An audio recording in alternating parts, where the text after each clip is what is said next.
Hola a todos y todas, bienvenidos a este nuestro primer episodio de nuestro nuevo podcast llamado Tanuleando. Yo pues soy Toño, hola, hola. Y yo soy Tani. Hola. Toño y yo somos docentes y estamos felices de compartir este espacio con ustedes. Es un espacio para conversar exclusivamente de educación. Es un espacio de manera cercana, práctico y sobre todo significativo. Y estas pequeñas conversaciones que vamos a tener en Tanuleando, pues les digo que va a estar llena de un montón de información que nos va a ayudar a educarnos, pero también a desahogarnos un poquito de todo lo que vivimos como docentes. Hay cosas maravillosas y otras que más bien son desafíos que tenemos que mejorar. Y justo hoy hablaremos de un tema fundamental para toditos los docentes y educadores que nos están escuchando por allí. Y vamos a hablar sobre la importancia de la planificación de experiencias de aprendizaje significativas en el aula. Un poco largo, pero va a estar bien bueno este podcast.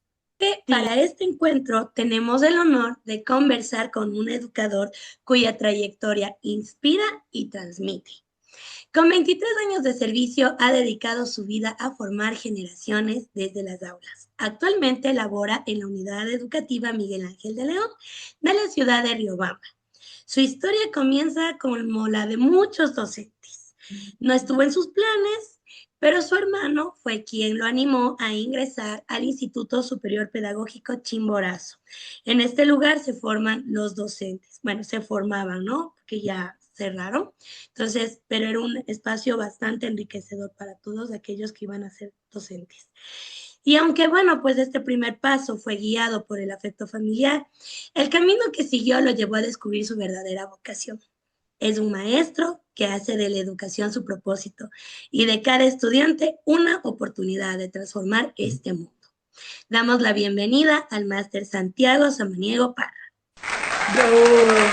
Bienvenido, profe Santiago. Bienvenido, Buenas Santi. Qué noches. gusto tenerte aquí. Muchas gracias, buenas noches. El gusto es mío. Realmente agradezco la buena iniciativa que tienen ustedes de hacer un conversatorio con docentes y para docentes. Les felicito y pues que este primer encuentro realmente sea halagador para las personas que nos están viendo y para nosotros que estamos participando. Muchas gracias. Gracias a usted, profesor Santiago.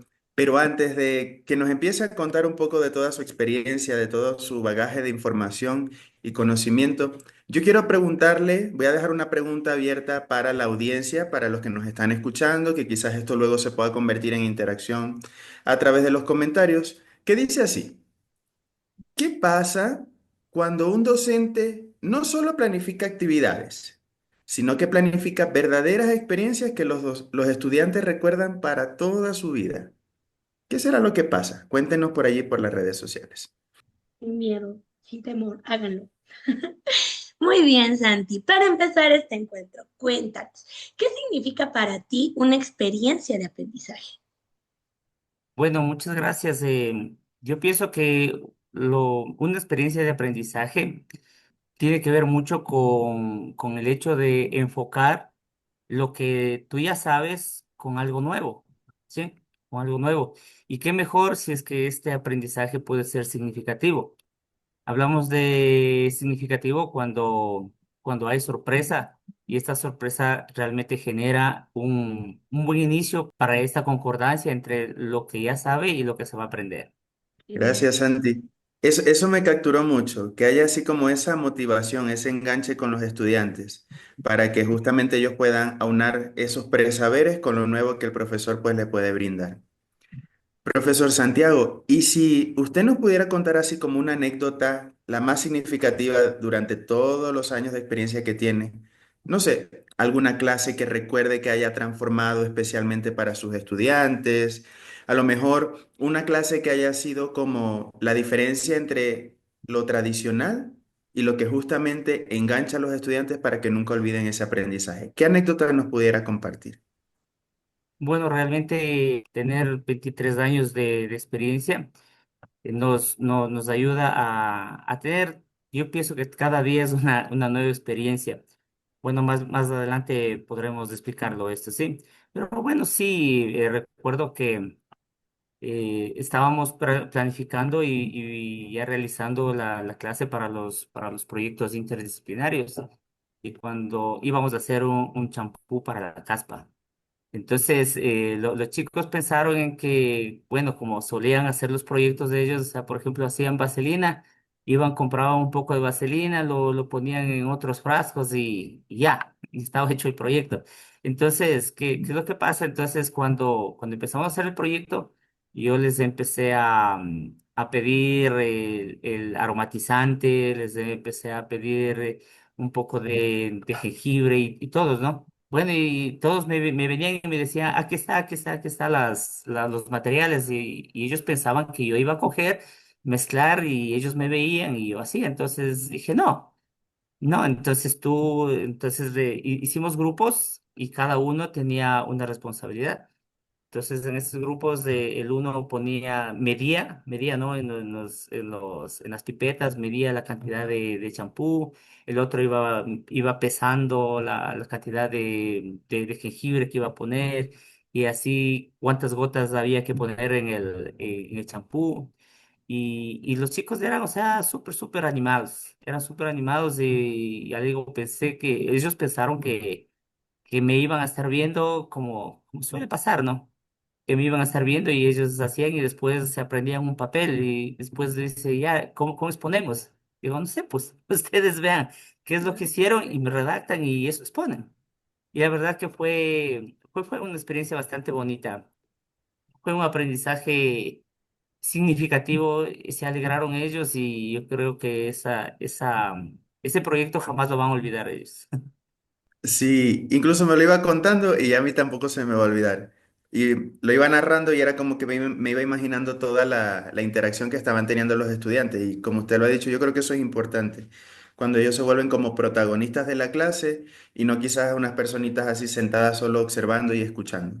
Y aquí va como esta situación de la importancia de que el profesor planifique muy bien la experiencia de aprendizaje, porque, vaya, sabemos que para muchos profes la planificación es como un requisito más, bueno, hay que cumplir con esta documentación, con el formato, la matriz, pero, profe, ¿usted por qué diría que la planificación es algo mucho más importante que un simple requisito? Bueno, o sea, todo depende desde el punto de vista ético que tú tengas como docente. Em, Partiste de alguna cosa que dijiste, Toño, que de pronto es solamente cumplir un requisito, ¿no? Y la verdad que no, la planificación no es eso. La planificación es que tú tengas la necesidad de preparar tus clases y cuando preparas tus clases, cuando estás solo, entonces tú dices, a ver, ¿cómo es que puedo llegar? ¿No es cierto? ¿Cómo es que puedo llegar a mis estudiantes? Y me empiezo a inventar, y digo, sí, pero de pronto esto en un grupo no va a poder, entonces mejor cambio de estrategia y lo hago, ¿no es cierto? Entonces, mira, lamentablemente hay mucho desinterés de los docentes. Bueno, también hay que recordar que la carga docente poco a poco se ha venido acumulando, ¿no? Acumulando y la verdad que sí es, a veces uno piensa que es tedioso, pero yo pienso que si el profesor planifica, entonces va a tener como que un alivio y va a tener mejores resultados y va a tener más tiempo de realizar otras cosas. Es la otra carga, ¿no? Porque cuando tú ya tienes planificado todo, o sea, la clase no se te hace pesada, la Un clase alivio. fluye, así es. Por eso decía, es importante que, que se planifique y la planificación ahí sí, lamentablemente para muchos, la planificación sí es sentarse a pensar. No, sí, sí, es cierto lo que tú comentas, porque al nosotros nombrarlo como un requisito es porque lastimosamente, como dices, o sea, hay docentes y hay docentes. Y hay que ser comprensivos con el tiempo, pero también creo que lo que tú decías, la ética, ¿no? O sea, uno por más que tenga lo que tenga, o sea, es una planificación y no es solamente un papel, sino es nuestra guía. Entonces, si es ese desinterés desde nosotros, eso también se transmite en el aula. ¿Tú cómo lo notarías? O sea, ¿cómo ves que esto incida en una diferencia de aula? Ah, no, pues por supuesto, por supuesto que sí. Mira, eh, lastimosamente yo veo en todas las plataformas, tú te encuentras en Facebook. abres otra plataforma, incluso te llevan mensajes a WhatsApp que te dicen, oiga, profe, yo ya tengo las planificaciones y le vendo, tan baratas. Depende de la planificación, está a $15 la planificación para todo el año y usted ya no tiene que hacer nada. O sea, y digo, ¿y qué es lo que voy a hacer yo? ¿No es cierto? ¿Y qué es lo que me toca hacer? Lastimosamente, esas planificaciones, con mucho respeto, desde luego, de los diferentes puntos de vista, esas planificaciones no te van a servir, no te van a servir porque tú no sabes bajo qué perspectiva fueron hechas, ¿sí? Tú no sabes cuál fue la idea principal que la persona que planificó eso lo hizo, ¿no? Entonces, el planificar una clase, o sea, hace la diferencia en el aula, porque ningún contexto es igual al otro. Yo puedo, mira, en la institución donde yo trabajo hay 5 paralelos y, y si yo planifico lo mío, difícilmente le podría ser útil para mi otra compañera, ¿no es cierto? Porque son realidades diferentes. Por eso decimos que siempre hay que contextualizar la planificación, contextualizar las clases para cada uno de los estudiantes o de los grupos, ¿no? En este caso. Ajá. Eso realmente hace una diferencia. Si yo cojo una planificación hecha, la verdad que de pronto yo podría seguir por ahí los pasos, pero realmente no tengo la esencia, ¿sí? Cuando yo hago mi planificación, entonces tengo la esencia y tengo, incluso hasta para poder salirme de mi planificación. Yo sé que de pronto esto no me está dando buenos resultados y podría cambiar de pronto un poco la estrategia, ¿no? Un poco, pero tú no sabes bajo qué contexto fue hecha la planificación que te vendieron. Entonces sí hay bastante incidencia. Ajá, Excelente esa Genial. parte que les dijiste. O sea, es que es verdad, una planificación tiene la esencia del maestro. Es que esa es la base. así es. Y, y yo creo que ahí dijo también dos cositas fundamentales y ahí más bien invito a todos los que nos estén escuchando a que anoten como estos tips, porque el profe decía, la planificación tiene que estar contextualizada para la realidad de los muchachos, sus necesidades, sus inquietudes, sus intereses. Y lo otro es que al final del día la planificación tampoco es algo que está escrito en piedra, ¿no? O sea, es flexible y obviamente el docente con su experticia, con la reflexión y análisis que va haciendo con su grupo y con la clase, puede ir como haciendo ajustes en el camino. Entonces, yo creo que por allí se va dando bastante bien justamente lo que es la importancia de la planificación y justo cómo la podemos hacer al máximo. Ahora, al final del día, y un poco el ejemplo también que usted daba, profe, algunos docentes pues terminan haciendo las planificaciones por cumplir. Ah, me lo pide mi coordinador, me lo pide mi vicerrector o mi director, etcétera, etcétera. Y en base a esto, las clases a veces no fluyen. Uno como docente sabe cuando uno está como que brindando un espacio de aprendizaje y como que los estudiantes no están captando, no están absorbiendo todo eso que estamos viviendo. Pero si usted pudiera enlistar en unos tres, cuatro puntitos, ¿cuáles son los errores más comunes que los profesores, que los docentes o educadores solemos cometer a la hora de planificar? ¿Cuál creen ustedes que sería como esos principales errores a los cuales entonces a partir de lo que usted hoy nos indique hay que tenerles foco para no cometerlos? Bueno, el primer error es copiar. Ese es el primer error, ¿no? El primer error es copiar una planificación que no sé cómo fue hecha, la verdad. Ya, un error más grande.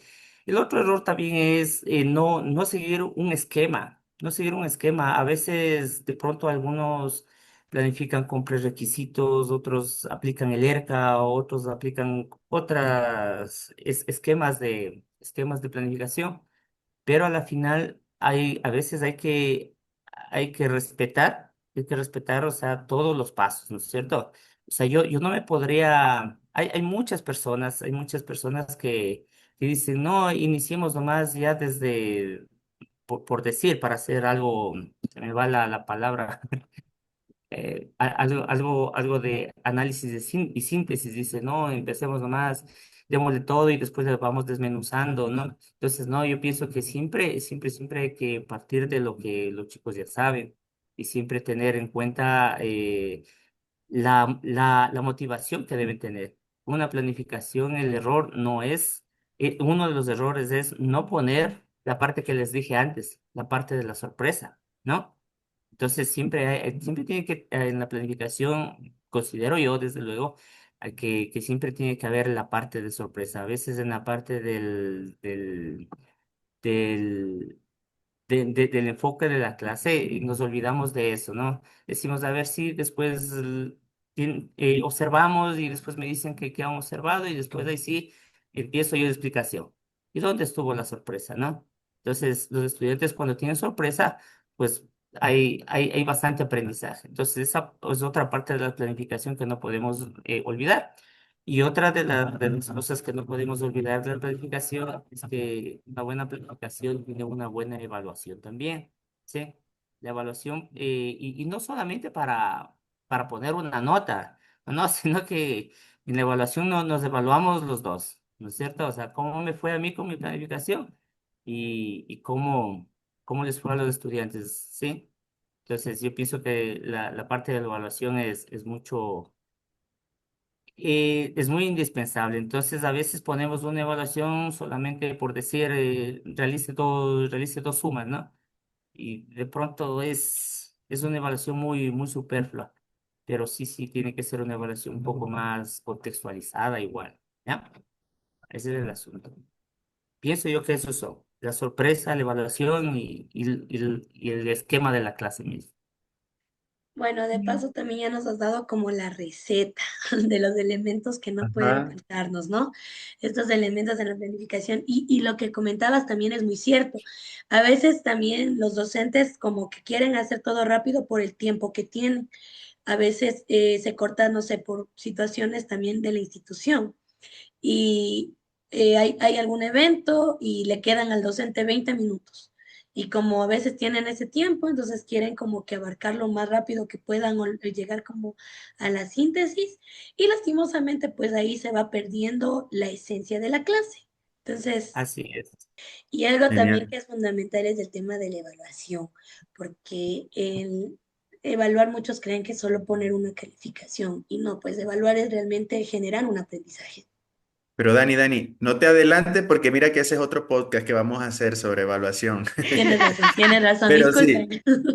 Es fundamental lo que dice Santi y lo que dices tú, Tani. O sea, de ley hay que pensar en la evaluación. Incluso pensar primero qué es lo que mis estudiantes van a lograr y a partir de eso, cómo voy yo a desarrollar una planificación que justamente le lleve a los estudiantes a lograr esas metas que nos hemos propuesto. Y el profesor Santiago dijo algo así, pero fundamental. La evaluación es mutua.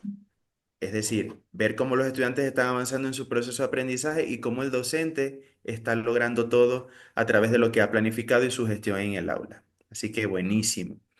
Pero algo que también has recalcado mucho, Santiago, es sobre la importancia de conocer a nuestros estudiantes, a nuestros y nuestras estudiantes, sus intereses, su realidad.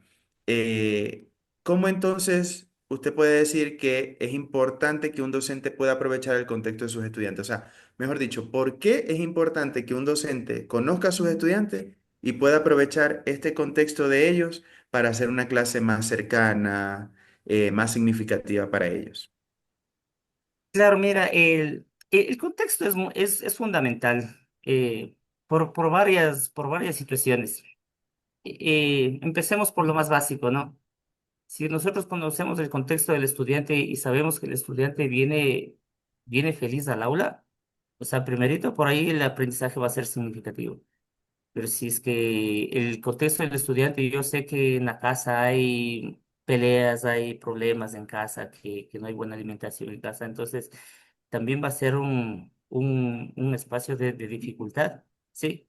Entonces, cuando nosotros conocemos el contexto del estudiante, ya sabemos más o menos por dónde entrar, por dónde meternos, ¿no? Ya, esa es la primera parte. Y la segunda parte es porque habíamos estado hablando acerca del aprendizaje significativo. ¿No es cierto? Y entonces yo de pronto en un problema matemático, yo no puedo, por decir,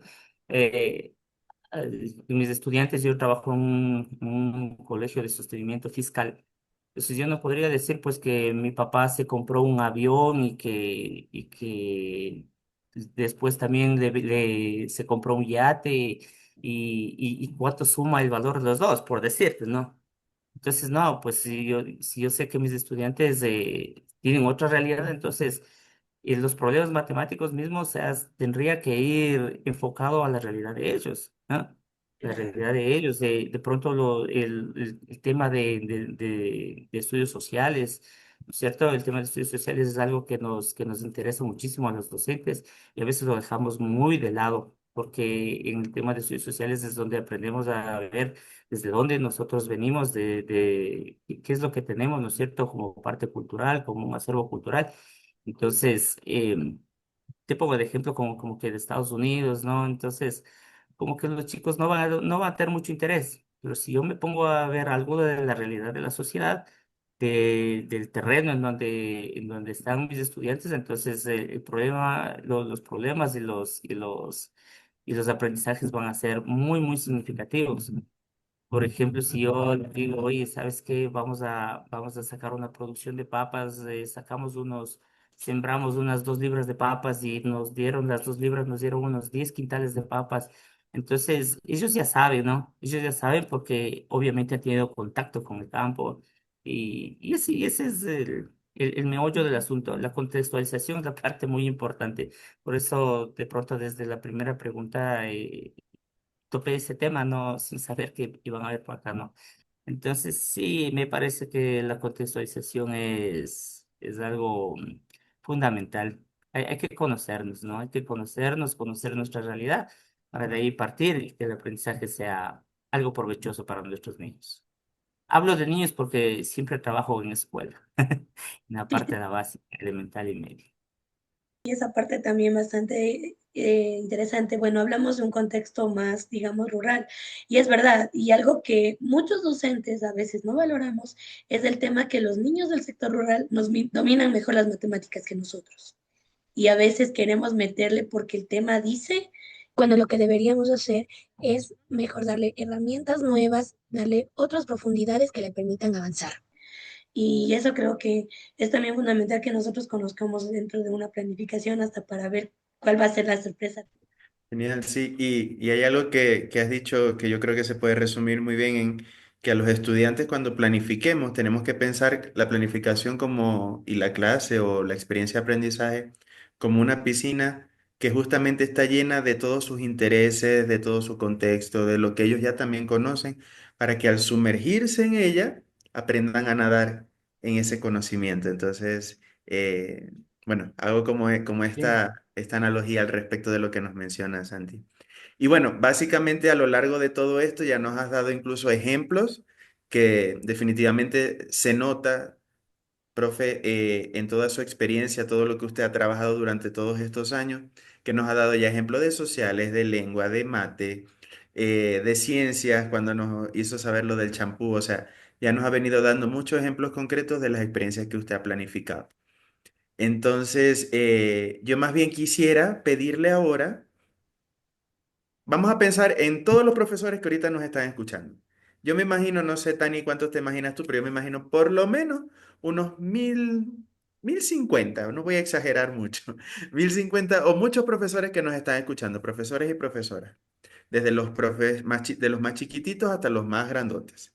Ahora, ¿cuáles serían 3 consejos prácticos y simples, profesor Santiago, que usted le daría a un docente que quiera ahorita mismo agarrar una planificación y mejorarla?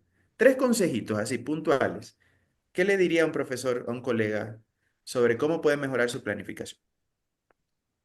Listo, bueno, hemos hablado bastante de la planificación y creo que parte de lo que hemos hablado también está en estos 3 consejos, ¿no? La primera, pues, como ya dijimos, como con la receta que damos antes, ¿no?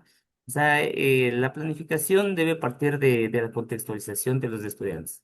O sea, el consejo muy importante, ¿no? La planificación siempre tiene que partir de lo real para nuestros niños. Otro consejo que sería es que también, bueno, sigan, como les decía, hagan una planificación en la que haya la parte muy, muy principal que sea la sorpresa, ¿no? Que sea la sorpresa, que sea bastante motivadora, pero que haya algo que le deje que nunca se va a olvidar. Algo que nunca se va a olvidar el estudiante de eso. Tiene que ser una sorpresa grande, ¿no? Aunque sea decirles que al final de la clase les voy a dar un chupete. Pero que sea una sorpresa grande. Y la tercera parte, que por favor mantengamos siempre alerta a la evaluación, nos mantengamos muy, muy alerta a la evaluación, que seamos coherentes, ¿no? Con lo que hemos planificado y con lo que vamos a evaluar. La forma en la que hemos enseñado y la forma en la que vamos a evaluar. A veces, qué sé yo, digo, planificamos una cosa y después queremos evaluar de otra manera, muy diferente. Entonces sí, sí hay que tener bastante coherencia en esta parte de la planificación, que sea muy acorde a la evaluación, ¿no? Esas tres cosas creo que sí deberíamos tener en cuenta, ¿no? Sí, es la... Anotado, anotado, anotado. Otra de las cosas también, y lo mencionaste al inicio, ¿no? O sea, uno de los problemas ya en la parte docente como tal es el tema de la carga laboral. Siempre creo que es un diálogo también entre todos y quizá nuestros oyentes también coincidan, que el docente no es lo mismo que un arquitecto, que un contador. O sea, ellos acaban su jornada de 8 horas y se van. La nuestra es más allá de ese tiempo. Nosotros tenemos muchas cosas más en el diseño de materiales, el diseño mismo, o sea, porque tú planificas y aparte también planificas tu material, porque el material también es un apoyo importante. El mismo hecho de con qué vas de valor también lo tienes que diseñar. Entonces, entre la planificación y el diseño de materiales también implica un desgaste, ¿no? ¿Tú qué recomiendas para que esta planificación no se convierta en una carga, sino más bien en una oportunidad para disfrutar más de la clase y como docente conectarme más con esta esencia de lo que quiero llevar al aula? Bueno, hay una cosa también que de pronto viene acompañado de lo que me pedían de antes, de algunos consejos, ¿no? Yo pienso que el planificar, como tú dices, mira, nuestra carga laboral no solamente es ir y dar la clase, ¿no? Es también la parte del material y de todo eso. Eh, a veces yo pienso que el momento que nosotros escogemos para planificar también es clave, ¿no? Yo, por ejemplo, no sé si lo hago bien, pero para mí estar tranquilo y tener un momento de soledad para pensar en la planificación es a la noche. Entonces, cuando estoy de noche, ya pues en mi familia ya están casi todos en sus habitaciones. El perro ya está comido, el gato también. Entonces digo, no, ahora sí es hora de sentarme a planificar. Cosa que de pronto yo no podría hacerlo entre el día. Yo no podría hacerlo entre el día porque no me puedo concentrar. Entre el día estoy con otras cosas. Eh, Mira, nosotros tenemos un espacio de trabajo que es desde las 7 de la mañana, supuestamente hasta las 3 de la tarde. Y bueno, bien, bien hizo el ministerio en ese sentido, en darnos la facilidad de que no nos quedemos ahí planificando, porque sería un error luego de estar todo el día. Ustedes saben que trabajar con los niños es bastante desgastante, ¿no? El hecho de tener unos 35 niños es bastante desgastante. Entonces, pienso que bien hizo el ministerio en dejarnos el espacio y poder planificar después. Sí, el hecho es de que ese tiempo también sí tenemos que respetarlo. Así sea la noche, así sea, no sé, a la hora que el docente se sienta tranquilo, a la hora que el docente se sienta cómodo, o sea, dejarle ese espacio para planificar bastante bien. Ajá. Eso pienso que es una de los aspectos primordiales, que la planificación fluya, ¿no? Y que también no seamos presas de la carga laboral. Cuando nosotros hacemos una planificación, entonces el día a día se hace un poco más suave, porque como ya pensamos la noche anterior cómo deben salir las cosas y al día siguiente lo hago, entonces pues siento tranquilidad y estoy libre de ese día, pues, digamos así. Entonces tengo el resto para hacer el resto de carga laboral, que es calificar y todo eso. Entonces ahí calificar igual hay que hacerlo a conciencia, ¿no? Ajá. Eso sería, para mí, desde luego, como digo desde el inicio, respeto muchos criterios de los docentes. Hay docentes que podrán diferir de lo que estoy diciendo, pero sí, pues creo que esa es la parte bonita de ser docente, tener varios criterios y respetarlos entre nosotros, ¿no? Ajá, eso Así es. es. Quizás en otro momento personalmente no me había puesto a pensar la importancia de que el docente esté tranquilo en un espacio personal o incluso compartido, pero digamos tranquilo y cómodo para justamente que fluyan todas esas ideas, toda esa creatividad y todo ese conocimiento y experiencia. Y que eso se pueda plasmar más que en un papel, ya luego en la experiencia misma de clase. Gracias por ese consejazo. Y bueno, ya también para ir concluyendo un poquito, ¿no? Yo quisiera preguntarle, profesor, ahorita, bueno, estamos en la era digital. Ya, yo creo que básicamente desde pandemia fue una era que nos arropó por completo a todas las generaciones, sin distinción alguna. Pero en los últimos meses o en este último año se ha venido desarrollando más todo lo que es el trabajo y quizás facilidad, y no lo digo de forma negativa, sino la facilidad y viabilidad que nos da la inteligencia artificial. Cuéntenos, ¿usted de repente utiliza alguna herramienta tecnológica, digital, alguna inteligencia artificial como recurso que incluso nos pueda recomendar y que al mismo tiempo facilite o agilite la planificación? Cuéntenos un poquito desde su propia experiencia. Bueno, la verdad es que no. No, no, no. Esto de la inteligencia artificial, o sea, sí me he puesto a pensar bastante. Digo, chuta, que los jóvenes que ya vienen trabajando con inteligencia artificial, digo, nos van a ir ganando, digo. La verdad es que pienso yo que esto de la inteligencia artificial eh, es muy bueno, es muy bueno. Veo que lo están aplicando mucho. Incluso les dan los consejos, ¿no? Que dice, ya mete el prompt, se llama así. Y el pronto. Mete el prompt en él y ya te sale planificado todito, ya lo tienes que hacer. Digo, no, no, yo prefiero seguir en mi onda todavía, ¿no? Mientras pueda. Y bueno, me imagino que con esas situaciones de inteligencia artificial, o sea, te da la chance también de que puedes ir cambiando al contexto que tienes. Creo que sí, o sea, tampoco me aparto de que sea algo bueno, no, no, por el contrario, pienso que sí debemos de explorar como docentes porque por ahí encontré algún anuncio que decía, si es que no te actualizas en lo que es inteligencia artificial, o sea, vas a quedar obsoleto. Y sí, es un llamado de atención. La verdad me hago mea culpa a mí mismo que no, no he aplicado nada todavía con inteligencia artificial para la metodología de clases. Em, les cuento, yo trabajé 10 años en un sector en una institución en la que era privada, ¿sí? Entonces ahí aprendí algo bueno. Hay muchos profesores que guardan, por ejemplo, el cuaderno de matemática. Y si ya, Simón, hoy día, en este año hiciste un lindo cuaderno de matemática, entonces guárdalo para el año anterior. Entonces, la verdad es que allá aprendí que no hay que guardar, que hay que empezar de cero otra vez. Y eso lo he hecho. Y me tengo que sentar a planificar nuevamente, pues planifico nuevamente.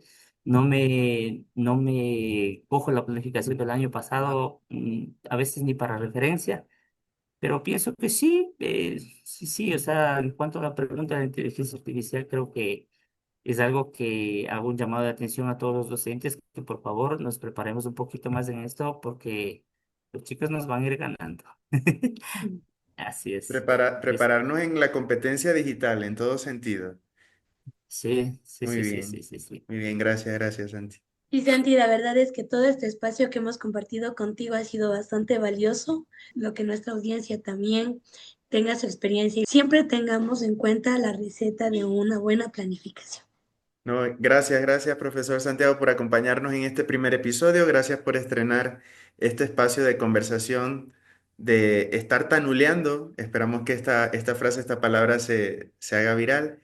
Y gracias justamente por generar un espacio de tanul, de aprendizaje, de aprender en conjunto con nosotros y con este sueño que tenemos, que es llegar a todos y cada uno de los educadores, porque los educadores también tenemos que educarnos y actualizarnos, bien lo acaba de decir. Entonces, muchísimas gracias por darse este tiempo, darse este espacio y compartirnos todita su experiencia, su conocimiento y todo lo que nos enriquece en esta bonita profesión.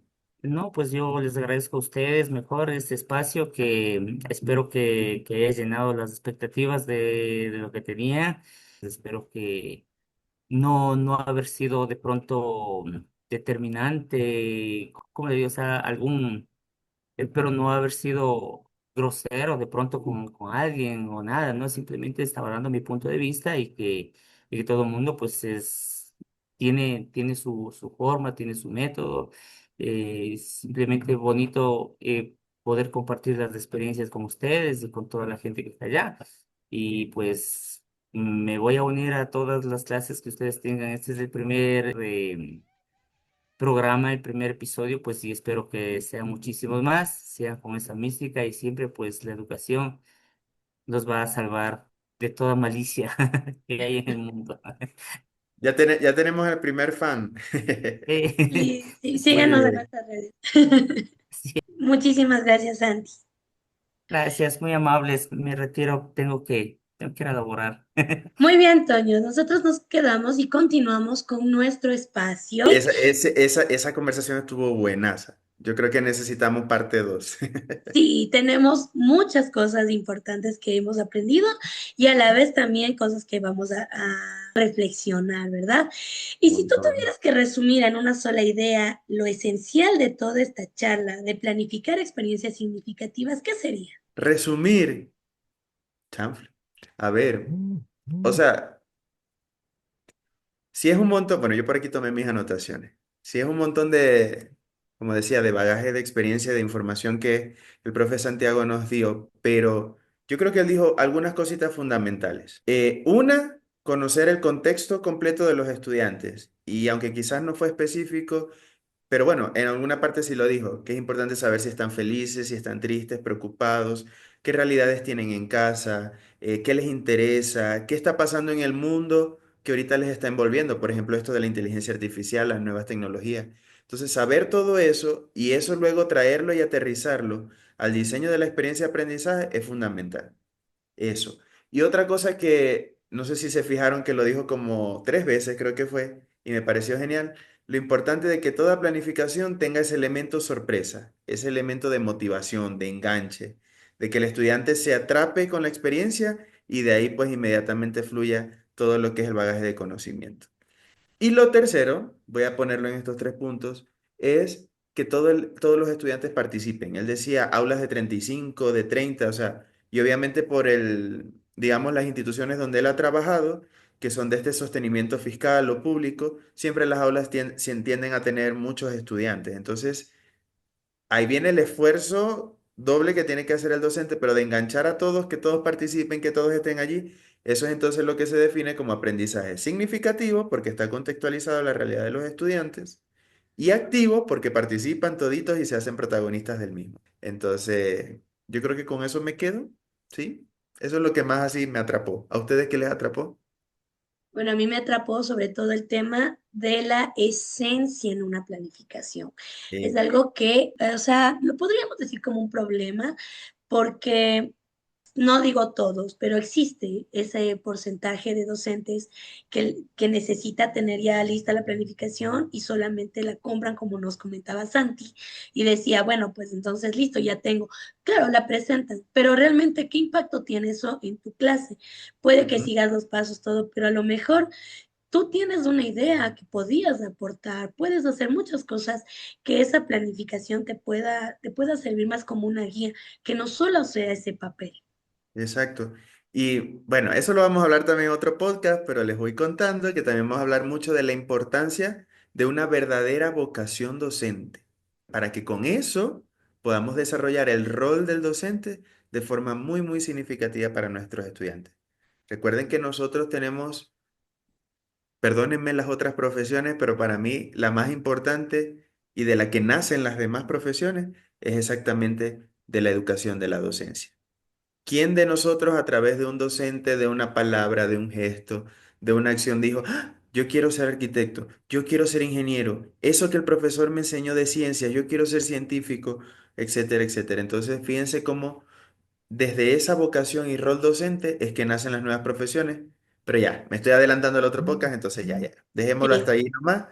Y ojalá más bien se sigan conectando con nosotros para que hablemos de todo esto. Miren que en todo lo que íbamos conversando salió evaluación del aprendizaje. Ahí vamos a hablar de algunas técnicas y estrategias que les va a gustar un montón. Rol del docente, rol del estudiante, cómo también se involucran las familias, cómo la institución gesta directamente en la vida y la transformación del ser del estudiante. Bueno, de ahí, para planificar hay que tener experticia, conocimiento, curricularmente hablando, hay que tener mucha creatividad. Bueno, hay un montón de temas que gracias a Dios este maravilloso mundo de la educación nos va a permitir conversar. Pero bueno, Y ya se hace yo tarde. también quiero comentar algo al respecto sobre este tema, solo añadir algo más, y Sí, este sería un mensaje para nuestras autoridades, a ver. porque es importantísimo también considerar que la carrera docente no es la última rueda del coche. De hecho, como tú lo dijiste, la carrera docente es lo más importante porque es la que forma a otros. Entonces, es importantísimo que cuando hablemos de una didáctica, hablemos con docentes. No cualquiera te va a hablar de la didáctica. Por lo tanto, la planificación está dentro de eso. Y es importante que todos tengamos en cuenta y en consideración que una buena formación docente va a rendir buenos frutos también en la formación de esos niños o, digamos, de estudiantes de manera general. Entonces, también, por favor, que consideremos que ser docente no es cualquier cosa. Ser docente es algo especial. Y bueno, pues a ti que nos escuchas, te dejamos una invitación especial. A Te ver. queremos invitar a que pienses en tu próxima clase y te imagines qué pequeño cambio en tu planificación podrías hacerla para que esta sea inolvidable para tus pequeños en el aula. Y este comentario, ¿dónde nos van a dejar?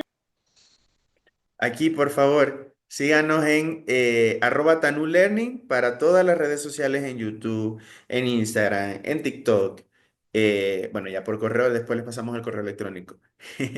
Pero ahí coméntenos justamente qué ajustes a partir de todo lo que hemos conversado pudieron hacer en sus planificaciones y en especial también cuéntenos qué pasó luego, ¿sí? ¿Les funcionó bien? ¿Funcionó muy bien en el aula? ¿Hubo mayor impacto en los estudiantes? ¿Cómo percibieron también ellos esa experiencia de aprendizaje? Cuéntenos, vamos a conversar, a chatear y a hacer una comunidad justamente de aprender aprendiendo, que por eso nos llamamos Tanu Learning. Y ya, pues. Entonces, no queremos alargarnos más, esto nos apasiona un montón, pero seguiremos viéndonos en otros episodios. De corazón, y aunque ya se nos fue Santi, muchísimas gracias por haber estado con nosotros, gracias a ustedes también que están por aquí. Recuerden que esto recién empieza, este es el capítulo 1, este es el episodio, el primerito de un montón. No sé cuántos serán, más de 100 tal vez, pero definitivamente va a ser un espacio para que sigamos creciendo juntos, como educadores, como educadoras. Así que no olviden también de seguirnos, de darle like, de suscribirse, para que esta comunidad vaya creciendo y se vaya expandiendo no solo en nuestros horizontes en país, sino a nivel internacional. Recuerden que nosotros no buscamos solamente formar docentes, sino transformar el mundo a través de ustedes. Y recuerden que Tanuleando son pequeñas conversaciones. Para seguir educando. Tanu. ¡Salud! Danur.